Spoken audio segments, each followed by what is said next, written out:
Would any sane person think that dumpster diving would have stopped Hitler? Or that composting would have ended slavery? Or brought about the 8-hour workday? Or that chopping wood and carrying water would have gotten people out of Tsarist prisons?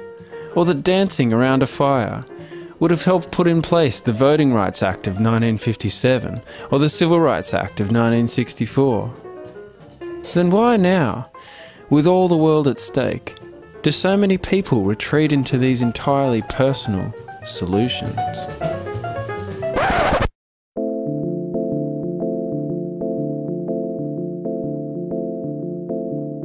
Part of the problem is that we've been victims of a campaign of systematic misdirection.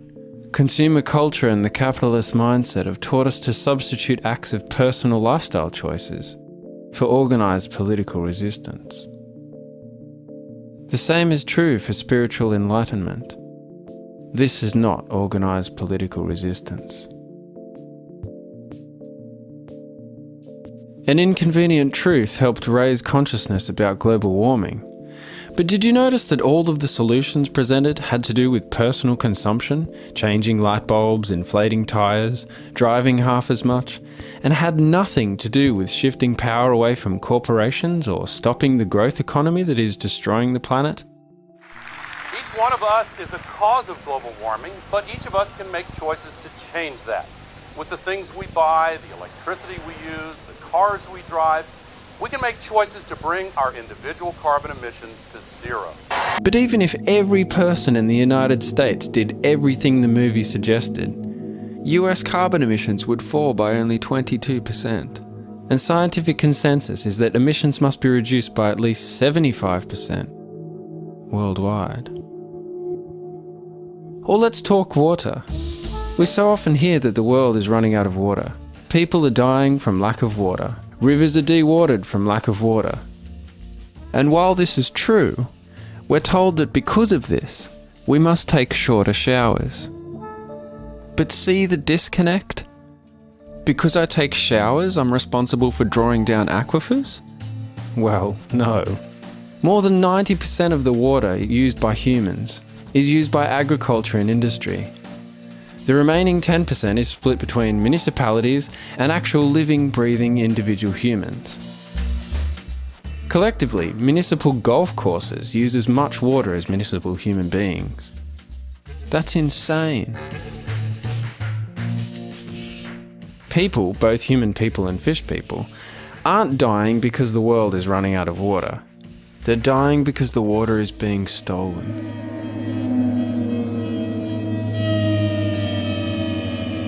Well, let's talk energy. Kirkpatrick Sale summarised it well. For the past 15 years, the story has been the same every year. Individual consumption, residential, by private car and so on, is never more than about a quarter of all consumption.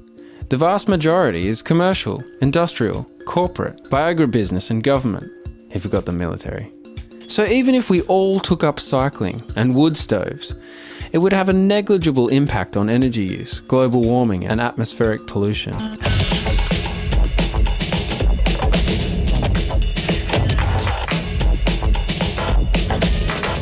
Or let's talk waste. In 2005, per capita municipal waste production, basically everything that's put out at the curb, in the United States was about 1,660 pounds. Let's say you're a die-hard simple living activist, and you reduce this number to 0. You recycle everything.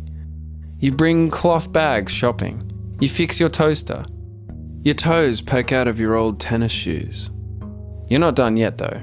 Since municipal waste includes not just residential waste, but also waste from government offices and businesses, you march down to those offices, waste reduction pamphlets in hand, and convince them to cut down on their waste enough to eliminate your share of it. Well, I've got some bad news. The municipal waste accounts for only 3% of total waste production in the United States.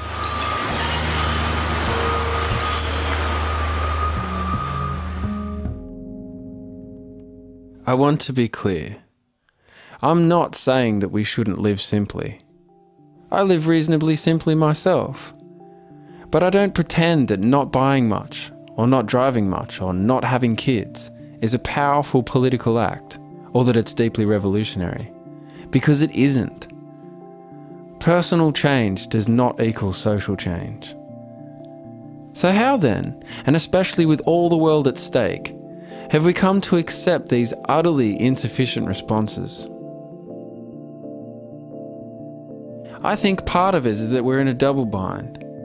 A double bind is when you're given multiple options, but no matter what option you choose, you lose.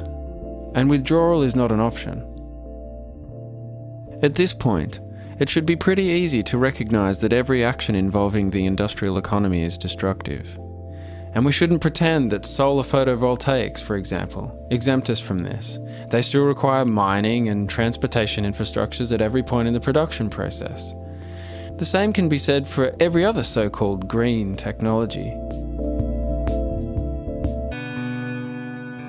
If we choose option 1, if we avidly participate in the industrial economy, we may think in the short term we win, because we may accumulate wealth, the marker of so-called success in this culture, but we lose, because in so doing we give up our empathy, our animal humanity.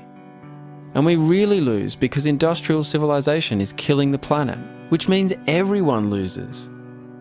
And if we choose the alternative option of living more simply, thus causing less harm, but still not stopping the industrial economy from killing the planet, we may in the short term think we win because we got to feel pure, and we didn't even have to give up all of our empathy, just enough to justify not stopping the horror. But once again, we really lose because industrial civilization is killing the planet, which means everyone still loses.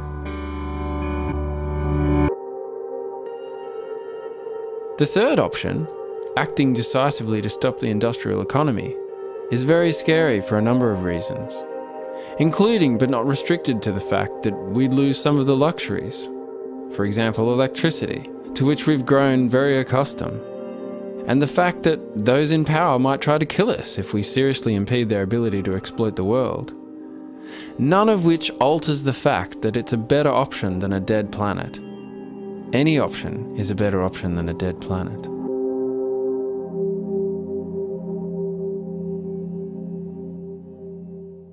Besides being ineffective at causing the sorts of changes necessary to stop this culture from killing the planet, there are at least 4 other problems with perceiving simple living as a political act, as opposed to living simply because that's what you want to do. The first is that it's predicated on the flawed notion that humans inevitably harm their land base. Simple living as a political act consists solely of harm reduction, ignoring the fact that humans can help the earth as well as harm it. We can rehabilitate streams, we can get rid of noxious invasives, we can remove dams, we can disrupt a political system tilted towards the rich, as well as an extractive economic system. We can destroy the industrial economy that is destroying the real physical world.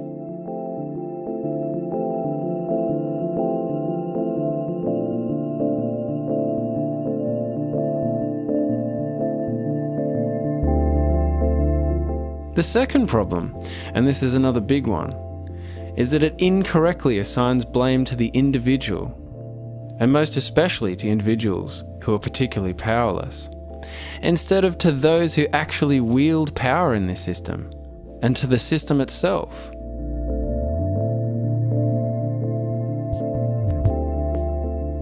The third problem is that it accepts capitalism's redefinition of us from citizens to consumers. By accepting this redefinition, we reduce our potential forms of resistance to consuming and not consuming. But citizens have a much wider range of available resistance tactics, including voting or not voting, running for office, pamphleting, boycotting, organising, lobbying, protesting. And when a government becomes destructive of life, liberty and the pursuit of happiness, we have the right to alter or abolish it.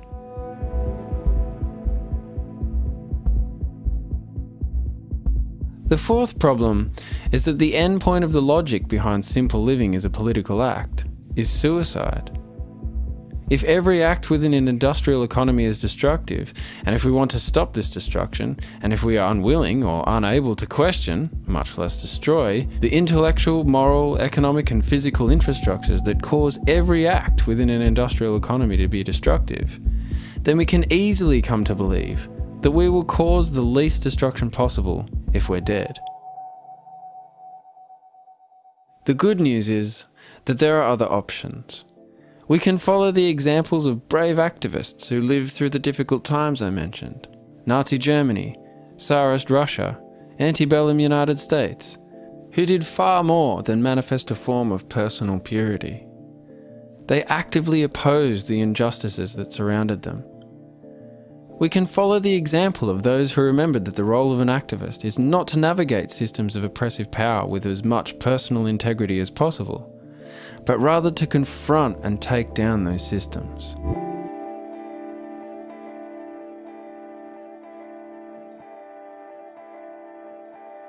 Let's get to work.